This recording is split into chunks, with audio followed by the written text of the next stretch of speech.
আমি এই ছেলেটা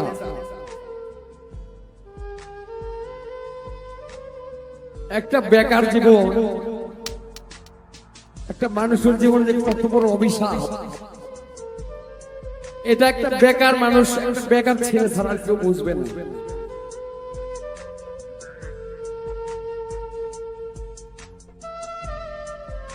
একটা বেকার জীবন একটা সমাজের অভিশাপ। একটা বেকার জীবন মা বাবার মাথার বোঝা, সমাজের মাথার বোঝা।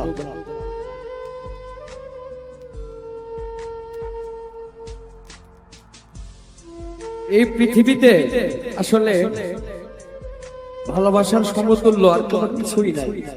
টাকা, আজকে টাকার পাহাড় আছে, কালকে আপনার সমুদ্র হয়ে যাবে।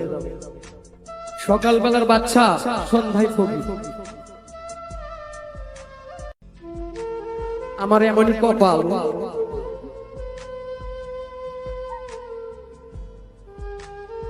আমার মা বাবা, আমার ভাই বোন, চাচা জেঠু খালা মামা ফুফু, আত্মীয় স্বজন পাড়া প্রতিবেশী কেউ আমাকে আমার গান গাওয়াটা পছন্দ করতো না। ঘৃণার চোখে দেখতো, অবহেলার চোখে দেখতো, অপরাধের চোখে দেখতো।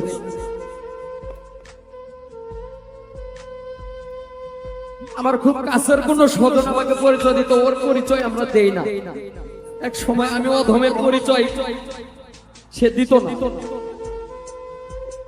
আমার কথা যদি কেউ বলতো শিমুল নামে ছেলেটা কি হয়, বলতো যে ওর পরিচয় আমরা দেই না, ও গান করে বেড়ায়। একটা মানুষের সবচেয়ে বড় ইবাদত হচ্ছে নিজে আগে একটা মানুষ হওয়া, একটা ভালো মনের মানুষ হওয়া। মানুষ হলে প্রত্যেকটা মানুষই মানুষ না। সমাজের ওয়া মানুষগুলো দেখতো ঠিক মানুষের মতো, কিন্তু তাই বলে ওয়া মানুষের কোনোদিনই মানুষ।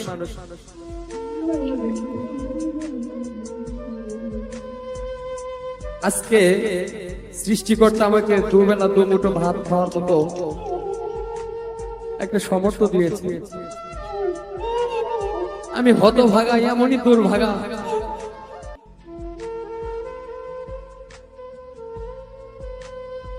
আমার বাবা বেঁচে থাকতে আমি না খেয়েও থাকছি। আমার জীবনে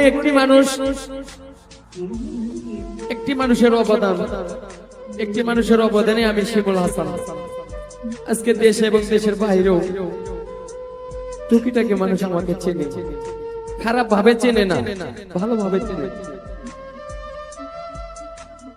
চোরকেও তো মানুষ চেনে। সেই চেনার এই চেনার মধ্যে অনেক পার্থক্য। সৃষ্টিকর্তা আমাকে একজন মানুষের পাশে দাঁড়ানোর মতো তৌফিক দিয়েছে।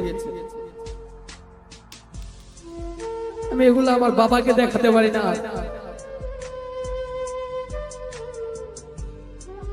আল্লাহ আমাকে অনেক সুখে রেখেছে, কিন্তু এই সুখটা আমার কাছে সুখ লাগে না। আমার কাছে স্টেজের শুরুতে আমি একটি গান করেছিলাম, দুজক আমার ফুলের বাগান, যদি আমি তোমাকে পাই। আজকে আমার বাবা ছাড়া এই দুনিয়াটা আমার দুজকের মতো লাগে।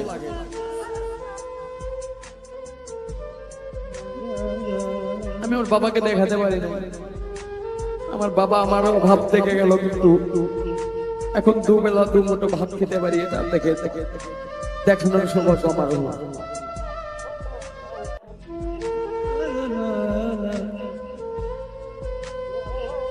সবার কাছে আমি পায়ে হাতে অনুরোধ করে বলবো, আর যাই করেন দুনিয়াতে মিথ্যা কথা আর অহংকারিতা করে ছেড়ে দেন। অহংকার জীবনে এমন একটি অভিশাপ, সেকেন্ডে মানুষের জীবনকে পরিবর্তন করে দেয়। আমার কথায় কেউ আঘাত পেলে, কষ্ট পেলে আমাকে ক্ষমা করে দেবেন।